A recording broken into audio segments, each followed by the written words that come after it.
At least 2 times that we know of over many months, Steve Hilton and a friend tried to meet with Woody Allen through Jeffrey Epstein's facilitator, Ian Osborne. This is a big deal for the voters of California, and here's why.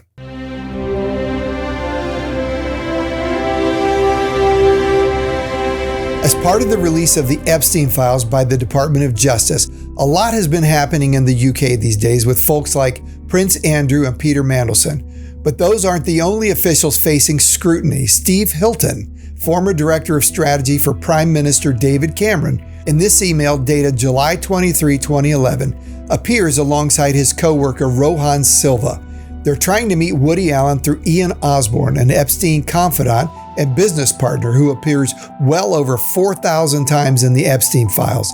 Osborne referred to Woody as a dirty old man. Woody Allen was part of the Epstein inner circle and appears over 17,000 times in the Epstein files so far. Hi, a funny one this, but Steve and I are really keen to meet up with Woody Allen. I suppose you know someone who knows him, do you?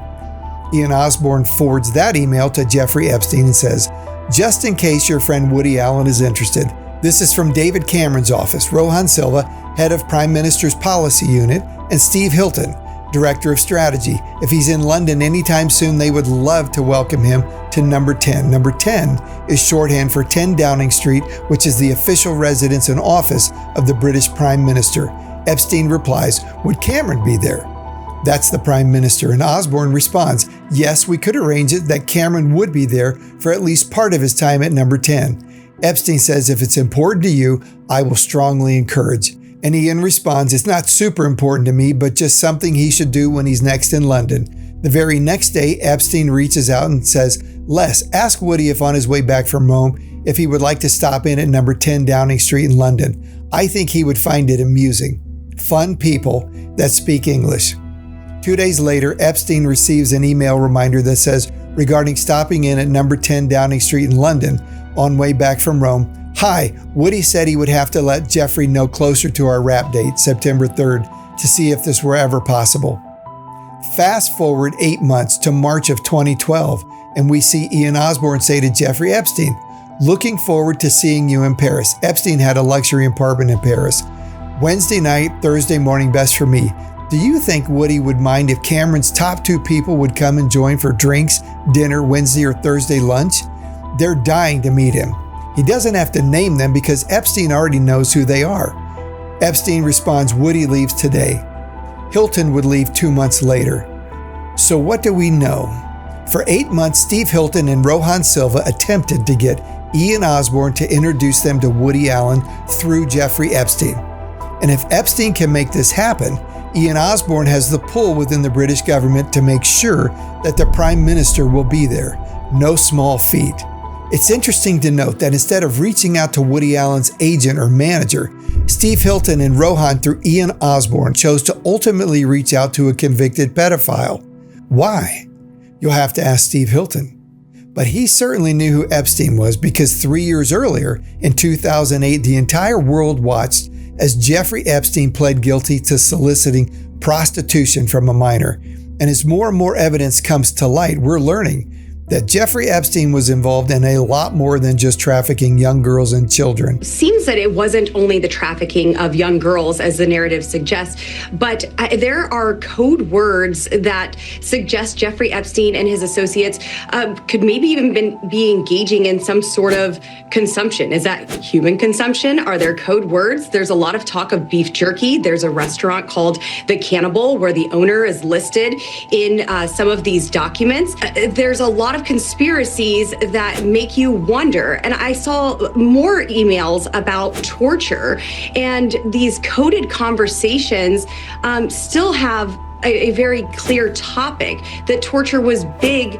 It was a big driver for them. And these were sick people doing very, very sick things. Sick things, again, like cannibalism, human cloning,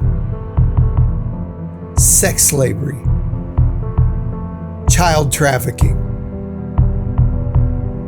child rape,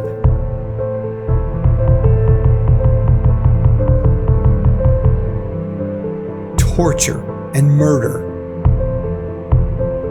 global involvement and manipulation. How could anyone at the top levels of government not know something about Jeffrey Epstein? And this is just what we know so far, with literally millions of other pieces of evidence yet to be made public. And back in 2011, Steve Hilton certainly knew who Woody Allen really was. At that time, it was common knowledge that Woody had raped his adopted daughter, Soon Yi, who he would go on to marry, but that he had also raped another adopted daughter, 7-year-old Dylan Farrow, back in 1992. And she's not all right, Woody. She walks around the house holding her vagina. She sleeps with me. She's scared of you. And you hurt her. And I feel pretty guilty myself that I wasn't there to protect her. She said, Mommy, you didn't help me. She said, Daddy shouldn't have done that. He shouldn't have hurt me like that. If you hurt her, you would weep inside. And you would just want to be dead. Woody Allen was much more than some geriatric pedophile. So why was Steve Hilton and his coworker obsessed with meeting him? I don't know. Someone should ask him. And why did Epstein call them fun people?